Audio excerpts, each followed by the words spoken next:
ప్రజా ఉద్యమాన్ని తీసుకొస్తుంది.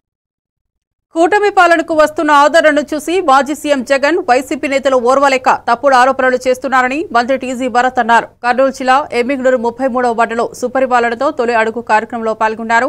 మంత్రి టీజీతో కలిసి ఎమ్మెల్యే డాక్టర్ బివి జయనాగేశ్వరరెడ్డి ఇంటింటికి వెళ్లి ఏడాదిలో కూటమి ప్రభుత్వం చేసిన సంక్షేమ అభివృద్ధి కార్యక్రమాల గురించి ప్రజలకు కరపత్రాలను అందించి వివరించారు. రాష్ట్ర ప్రజలు వైసీపీకి 11 సీట్లు ఇచ్చినా కూడా వారు మారడం లేదని ఆయన పేర్కొన్నారు. ఇక్కడ జగన్మోహన్ రెడ్డి ఓడిన తర్వాత ఏం చెప్తున్నాడు?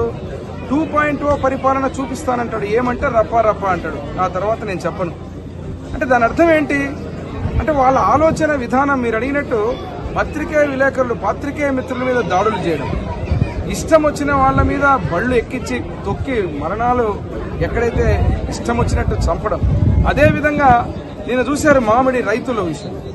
అసలు ఏం జరుగుతుంది ఈ రాష్ట్రంలో అనిపిస్తుంది. మీరు పరామర్శించడానికి వచ్చి మీరు ఆ మామిడి పళ్ళన్నీ వైఎస్ఆర్ జెండా ట్రాక్టర్లకు కట్టుకుని రోడ్ల మీద పారబోసి ఏమి మీ యొక్క విశృంఖలత, అసలు మీ ఆ శాడిజం ఏమన్నా దానికి పదాలు కూడా రావడం లేదు.